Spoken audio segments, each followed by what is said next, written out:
Hello! I managed to finish 14 books this month and 13 of those were for my NEWTs. So I did manage to cross-qualify as a librarian and a Hogwarts professor in charms. Hooray! I'm going to take you through all of those books now. I do also have one additional book in this wrap-up, which technically I finished in the month of September because today is September the 1st and I finished it today. But since I finished it today and I'm filming my wrap-up today, it didn't make sense to leave it till next month when I probably won't remember too much about it, although I might because I wasn't a huge fan. Spoilers.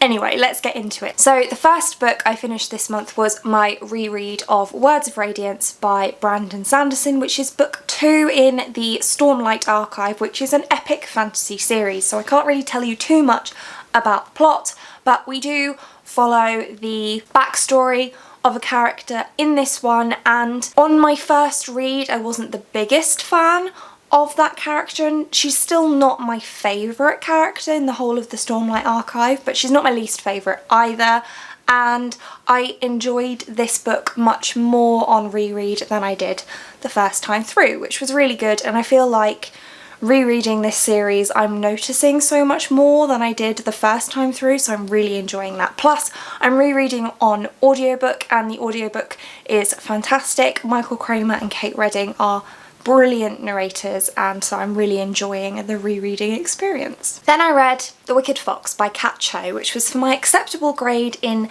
History of Magic, and this is a book that is marketed as young adult fantasy about a girl named Myung who is a gumiho, which is a 9-tailed fox who survives off of consuming the lives of men, but she's half human and so she only consumes the lives of evil men because it makes her feel a little bit better. And then one evening when she saves the life of a teenage boy named Jihoon from a goblin attack, she loses her fox bead, and that is her gumiho soul, and so issues arise as a result. But I actually feel like this read more like a contemporary romance book with Korean folklore inspiration, adding some paranormal elements to the plot line. I don't necessarily feel that this was a fully fantasy read, and that's not necessarily a criticism.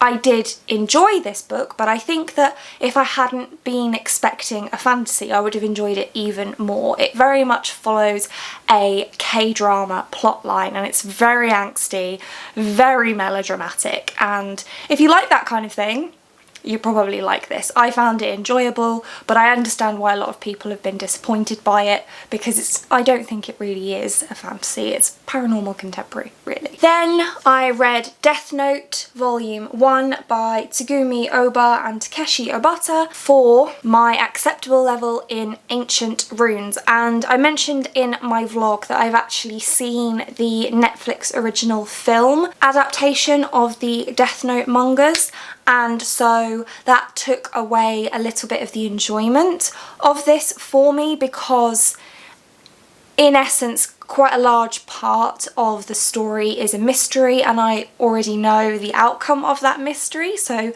the tension just isn't quite there. But the art style is really, really good, and I quite enjoy reading mangas just for the lightness that they bring, and this is quite a dark one, so it's an interesting take. I use manga as a bridge between reading heavier things, and so a manga that is quite dark is quite an interesting way for me to do that, and I enjoyed myself reading it, but I probably would have enjoyed it more if I didn't already know what was going to happen. Then for my acceptable in Defense Against the Dark Arts, I read what's probably my favourite book of the month and my most surprising read of the year, Romanov by Nadine Brands. Most surprising because this is actually a historical fiction novel and I really enjoyed it, and I didn't expect to because it's historical fiction and I usually don't like that, but as the title suggests, it's historical fiction about the Romanov family, and it follows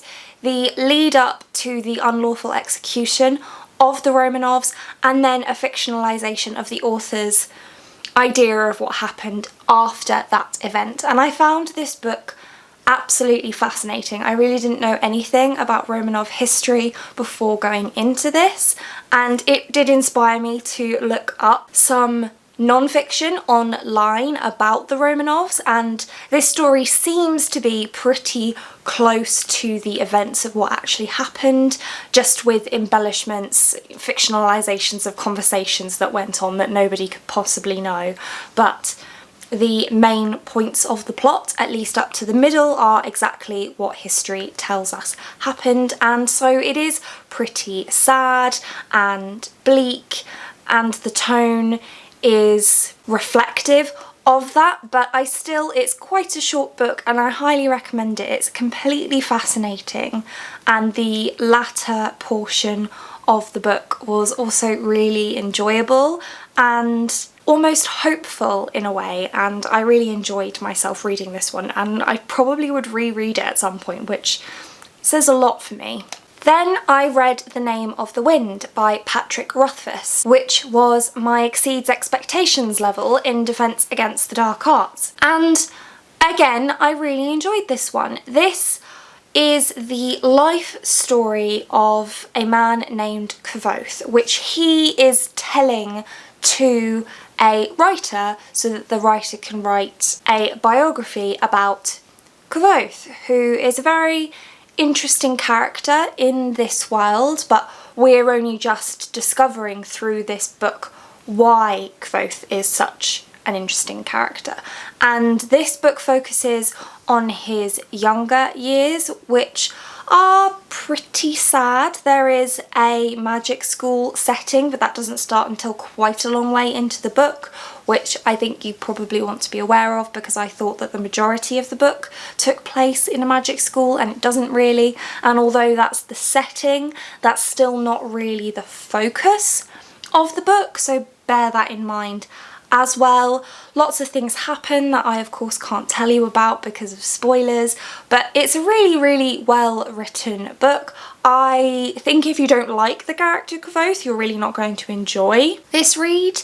I did like Kvothe. I mean, he did a lot of stuff that I found deeply frustrating, but I still enjoyed his narrative. There's lots of embellishments, I think. I mean, it's him telling his own life story, so it's fairly clear that he paints himself in a pretty good light, and possibly that's not entirely fair throughout, but I did enjoy it and I don't really have any complaints. It is a little slow, but I was expecting that going in, so I can't really fault the book for that, because I knew about it beforehand and I still decided to pick it up, you know, so that was fine. I did also listen to the audiobook of this one while I was reading it, and I would highly recommend the audiobook. The narrator was absolutely fantastic, possibly one of the best narrations I've ever listened to, and I'm including Michael Kramer, Kate Redding and Stephen Fry in that, so that's high praise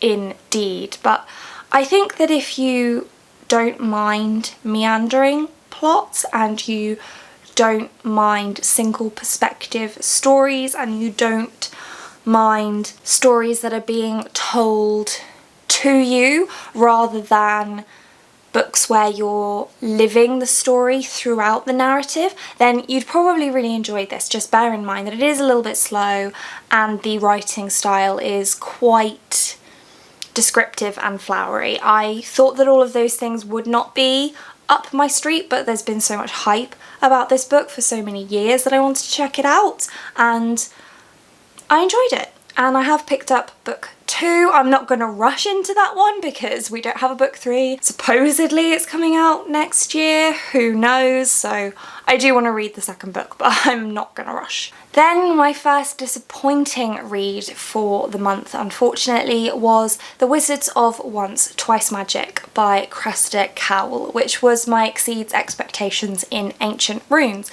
This is book 2 in the Wizards of Once series, and I read book 1 earlier in the year and really enjoyed it. It's aimed at a younger audience. It is a middle grade book, but I often really enjoy middle grade reads, but I do tend to be a little bit harder on the writing because I feel like it's really important that the books are written really, really well and deal with themes appropriately. And that's why I enjoyed book 1 so much. It follows a wizard and a warrior who are supposed to be enemies, but they become friends and they team up to deal with a lot of really difficult situations, and all of those difficult situations and themes are dealt with really, really well in book 1. However, book 2 doesn't seem to deal with so many difficult themes necessarily, and also really annoyingly it feels like our main wizard character learned nothing from the events of book 1, and he's even more insufferable in book 2. And he's meant to be an insufferable character. You're not meant to relate to him. He's meant to be a cautionary tale, as it were, all the things that you should not be. But he's all the same things again in this one. It's not like he developed at all from book 1, and that's a real shame because it just made him so incredibly annoying in this book that I just could not wait to be done. And I'm not sure that I'll pick up any more books in the series because I just can't stand him as a character. He's just so irritating, so that's a real shame. I then moved on to sit my Exceeds Expectations exam in History of Magic, which was The Cruel Prince by Holly Black. Yes, I have finally read this book, and the next book I'm going to talk about is another one that's been on my TBR for a long time, but we'll get to that. First of all, I really enjoyed this. It's exactly what I was expecting it to be. It is very, very brutal, and the characters are mean and horrible, and there's stuff that goes on in this that is just cruel. The title, it says it all. It's a very cruel book, and it's a fae story, so you kind of expect that. In this story, we follow Jude, who is human and has a human twin sister, but a half-fae older sister, and when her half-fae older sister's biological fae father turns up at their family home and slaughters Jude's mother and father, they are whisked off into the land of fairy. None of that is a spoiler because it all happens in the prologue, which is a pretty good indication of just how brutal this book is. And it really is. It deals with themes of bullying, so be aware of that. There's murder by fae people. If you're likely to be triggered by that, then be aware of it.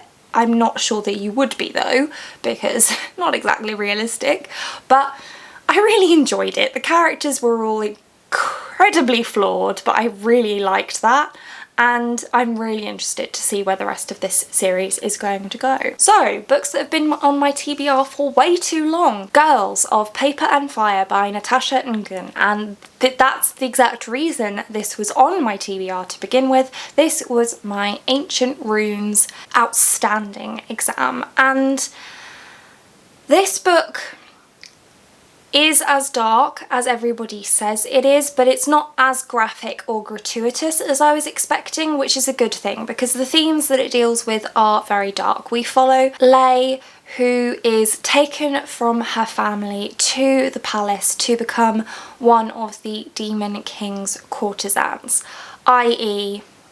sex slaves. And so, as you would anticipate from that storyline, it's very dark. There's a very sad and ominous undertone throughout the whole book. Luckily, the focus of the story isn't actually on the services that she has to provide to the Demon King, but there is that undertone of that all the way through the book, and it does give the book that very dark tone. But there are light points because a female-female romance develops between our main character and one of the other paper girls, the other sex slaves to the king. And so there is that lightness that's splotched through the book, which is very much needed because it is dark and it is sad, but we see a lot of character growth in this, and I really enjoyed that, and I'm really looking forward to seeing what's going to happen in the rest of the series, because if the character growth continues the way it has been, then we're going to have such a stellar main character at the end of the series. She's already amazing and so strong, and I'm really excited to see what Lay is going to do next. Then, for an acceptable in charms, I read The Kingdom by Jess Rothenberg, which was a very interesting book. This, for all intents and purposes, really is a murder mystery, but it's set in the Kingdom, which is a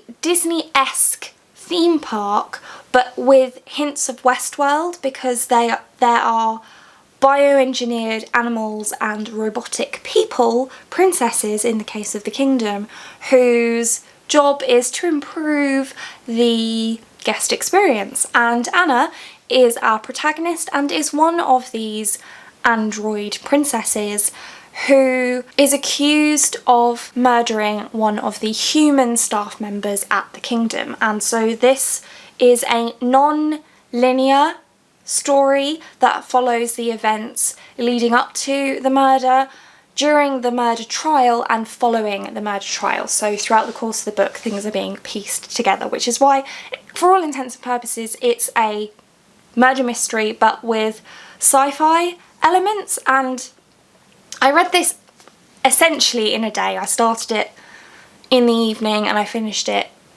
early evening the following day, and I really enjoyed it. It was really interesting.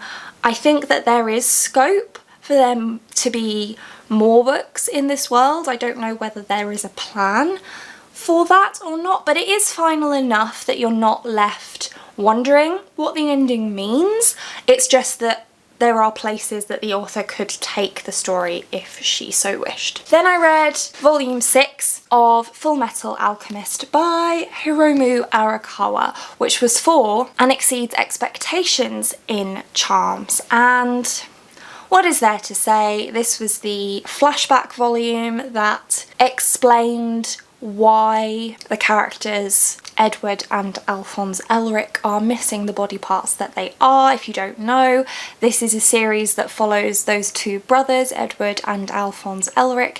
Edward has lost his arm and his leg, and Alphonse has lost his entire body and has his soul bound to a suit of armour. And they're also state alchemists, so they go through a whole lot of adventures as a result of that, but this particular volume is that backstory part, and so I really enjoyed seeing it because I kind of knew what happened because it's explained really in volumes 1 to 5, but volume 6 really fleshes it out and shows you exactly what happened, so I really enjoyed that. Then I read Jelly by Claire Rees for an outstanding in charms, and this book is weird.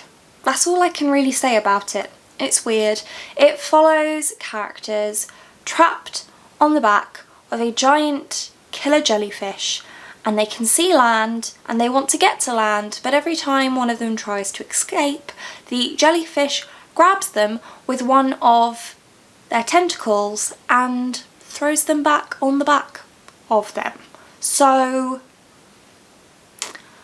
the story is about them trying to escape the jellyfish, meanwhile somewhat explaining how they ended up in this situation. But honestly, it's just a very weird book. The concept is odd, interesting but odd, there's no getting away from it, and the characters are quite juvenile and they behave very juvenile, and I think that's because of the trauma of the situation they're in. So we get a lot of crass jokes going on, and yeah, I don't really have anything else to say about this book. If the concept sounds interesting to you, then I suggest reading it, but just be prepared for it to be as weird as it sounds. Next, a very cute read, The Tea Dragon Society by Katie O'Neill, which I read for and exceeds expectations in arithmancy, and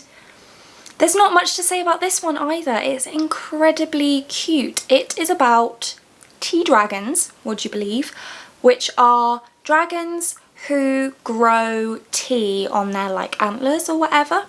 And our protagonist is a blacksmith's apprentice, and she finds a tea dragon and rescues it and returns it to its owner, who then offers to teach her about tea dragons. And it's just so cute.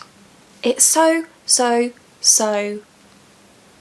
cute, and I'm so glad that I have this book for my collection because it's just adorable, and I'm going to really enjoy returning to it and flipping through the pages when I need a bit of cheering up, because it's just one of those kinds of books, you know. Then for my acceptable and arithmancy, I read Frankly in Love by David Yoon. I'm not going to talk about this one because I have a full review of it up on my channel, but needless to say, I really enjoyed it, and I will link my review up above for you. And then finally, the book that's kind of cheating because technically I finished it today, not in August, The Binding by Bridget Collins. And if I had finished this yesterday, it would have counted as my outstanding for Defense Against the Dark Arts, but I didn't, so that's a shame. And unfortunately, this book was also really disappointing. I really wanted to love this one, but I just don't.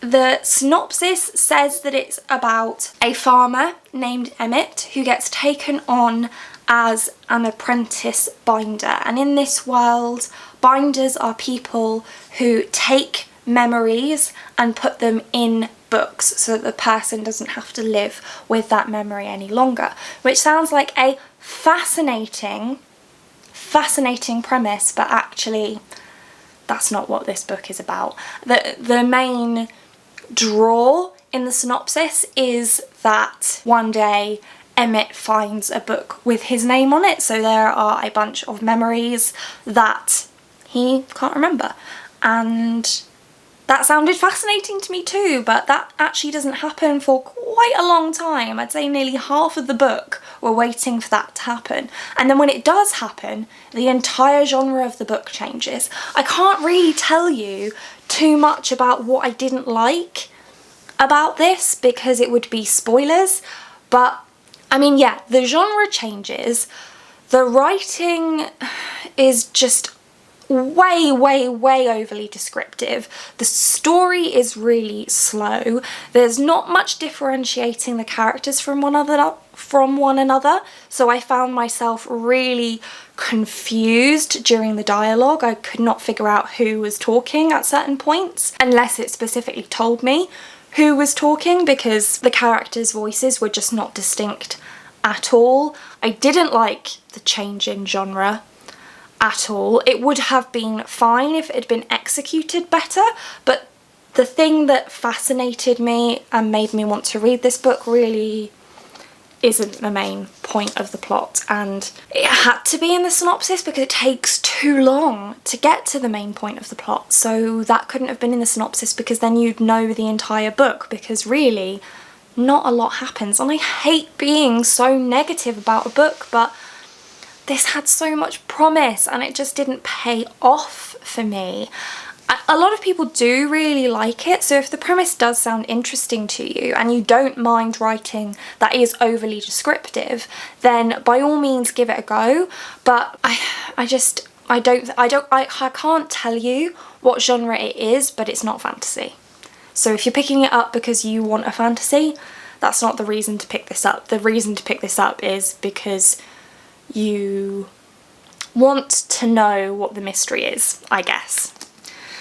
So yeah, that was a real shame. But otherwise, I had a really good reading month and read some amazing stuff. So I'm happy. What did you read this month? What did you love this month? I hope that you didn't have anything that you didn't enjoy, but if you did, let me know that too. Did you participate in the NEWTs? How did you do? Did you reach your goals? I want to know all the things as always, but that's it for this one. Thank you so much for watching. If you liked this video and want to see more like this from me, then do think about hitting that subscribe button, and I hope to see you here again soon. Thanks! Bye!